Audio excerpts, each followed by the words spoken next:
Bonjour! Alors comme on peut voir, les audiences de l'émission cartonnent, mais bon, pas tant que ça, puisqu'en général, l'émission a un pic à 5 millions de téléspectateurs, mais le pic, c'est les gens qui viennent à la fin de l'émission voir si Eric est éliminé ou s'il gagne, donc ça dépend si vous êtes fan ou moins fan d'Eric.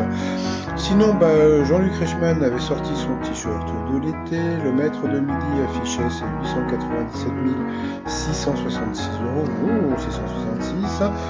En visio, il y avait des amis d'Eric qui étaient venus là. Bonjour monsieur, dame. Là, c'était rigolo cette photo parce qu'on ne sait pas si le monsieur derrière faisait coucou ou il faisait des plumes derrière la tête de son fils. Au coup d'envoi, la première question: de quelle prestigieuse université les Yaleys sont-ils les étudiants?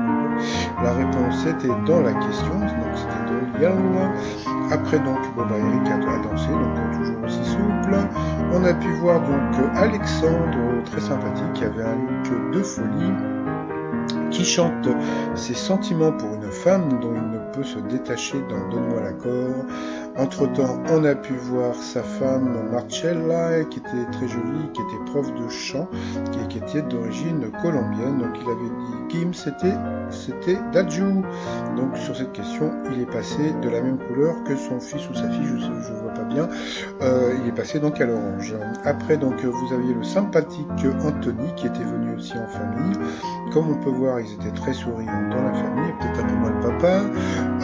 Quel objet culte ayant appartenu au héros de la série Breaking Bad, un fan a-t-il acheté 9 900 $ aux enchères? Eh bien, c'était son slip kangourou, donc tout le monde, même Eric, avait dit: «Oh, moi je vois bien, j'ai l'intuition, c'est sa combinaison de protection.»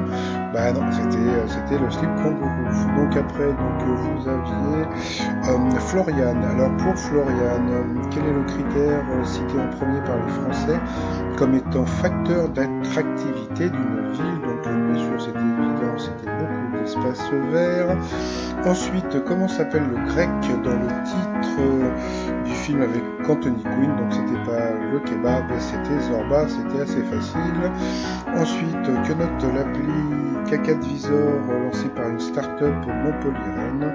Donc c'était les WC des restaurants. Moi j'avais fait la même chose, sauf que ça s'appelait le guide Micheline, puisque je sais pas si vous vous rappelez, mais Micheline, elle était dame pipi, donc voilà, donc c'était le guide Micheline que j'avais créé il y a très longtemps.